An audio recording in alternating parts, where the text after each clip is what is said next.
Hi guys जेस blog को आपको स्वागत। मुझे सका वीडियो कर पारे ऑफिस काम में थी। मैं फुलबाणी आसी तो आज नाइट डे फुलबाणी अच्छी होटेल केपी सालुंकी जोटा बस स्टैंड टिके दूर में बहुत बढ़िया होटेल। रूम भी बहुत भल, सर्विस भी बहुत बढ़िया। फुलबाणी आज आम भंजनगर बुगुड़ा नयागढ़ देकी फुलबाणी आसलु।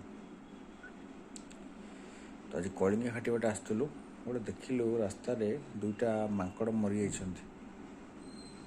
किए उठाऊ ना उठे रखिलु। दयाकोरी समस्त कह पशु को मारतु ना। पशुंर कहबार शक्ति ना कि कहीपर ना। तो दयाकोरी पशु को मारतु ना। समस्त को अनुरोध करुच्ची पशु को मारतुनि। आज पवित्र जागर समस्त को हार्दिक अभिनंदन। जेस ब्लॉग तरफ जागर मनातु, हस खुशी रुहतु। मु रोची नमस्कार। काली सकाळे ब्लॉग कले जना पड़ो।